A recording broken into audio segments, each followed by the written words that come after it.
Pattern को देखा जाए तो आपको तो सबसे ज्यादा सतर्क रहने की जरूरत है। सतर्क रहने की बिल्कुल आवश्यकता है। हर एक महतो लीडर जो आगे बढ़ा है मारा गया है इस राज्य में जी। हाँ बिल्कुल, वो साजिश के तहत मारा गया है या तो फिर उसको डैमेज किया गया है। जो लोग चुप रहे हैं वो ठीक रहे। जैसे अभी वो साबित नहीं हो जाएगा एक प्रकार का जी का? क्या साबित होना क्यों होगा? मैं सबसे कष्ट की स्थिति में मेरा समाज है, सबसे हास्य में मेरा समाज है। तो हम अगर अपनी राजनीतिक महत्वाकांक्षा के लिए अगर समाज के साथ समझौता कर लें तो हम तो बहुत बड़ा अपराधी हो जाएंगे। रहना या ना रहा, हम तो वही बात बोले कि आज हम हैं कल नहीं होंगे। लेकिन आज अगर हम संपन्न होते हैं तो हम भी बोलते हैं यार मेरा समाज तो ऐसे भी स्ट्रांग है। मुख्यमंत्री आदिवासी है, फिर भी आदिवासियों को लगता है कि हमारा जो हक है कुर्मी लोग छीन रहे हैं और वही लोग छीन रहे हैं, तो ऐसा कैसे पॉसिबल है? सबसे बड़ा दुर्भाग्य, जैसे आधा से ज्यादा विधायक उन्हीं लोग का है। नहीं ठीक है, अभी कुर्मी शेड्यूल हुआ नहीं है। तो 1950 से आप शेड्यूल हैं, आज हम 25 में हैं, 75 साल में है। तो 75 साल से तो कुर्मी आपके जीवन में एंट्री ही नहीं किया, अभी तक तो अधिकार लेना चाहिए।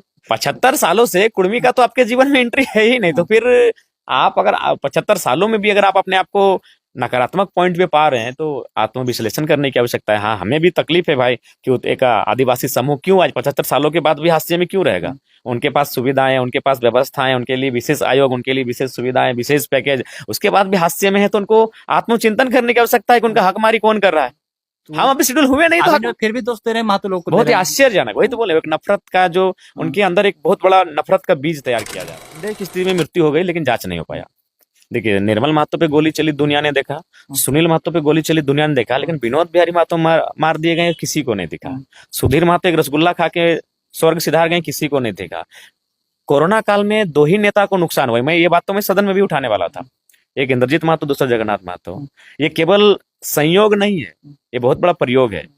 क्योंकि मैं बोला ना कि बहुत बड़ा खोपड़ी लेके हम पैदा हुए हैं, इसीलिए उन लोग पूरा प्लानिंग किया था कि ये विधानसभा के अंदर नहीं जाना चाहिए, होशियार लड़का है। जब हम सवाल करेंगे तो बहुत बवाल होगा। इस कोरोना काल में 2 ही नेता को नुकसान हुआ, एक इंद्रजीत महतो, दूसरा जगन्नाथ महतो। जगन्नाथ महतो जी दुनिया में नहीं रहे तो उनके लिए मेरी लिए पहले प्रार्थना, लेकिन इंद्रजीत महतो अभी भी अस्पताल में है। ये केवल संयोग नहीं है कि दोनों महतो नेता, ये बहुत बड़ा प्रयोग है। तो इस क्या कुछ हुआ कि आज विधायक जी को प्लास्टर करने की जरूरत पड़ गई? उस सारी चीजों को जानने की कोशिश करेंगे। तो विधायक जी से बात करते हैं और जानने की कोशिश करते हैं कैसे क्या हुआ।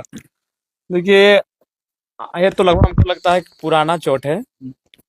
ग्राउंड में फुटबॉल खेल रहे थे तो एक हेड लेने के लिए हम जंप किए, और जंप करने के बाद जैसे हम नीचे आए तो बूट है, और बूट उतना हम पहनने का हमको आदत नहीं है। लेकिन आजकल का लड़का लोग बहुत बूट पहन के खेलता है, तो अब खाली पाँव चोट लग सकता था। हम भी बूट पहने थे, तो ऐसे मेरा पाँव मुड़ गया। तो मुड़ा तो वहीं हम गिरे, और थोड़ा सा मेरा जो पसीना है वो काला पसीना दिया। फिर वहाँ से डॉक्टर के पास गए तो दवा दर्द का लिए,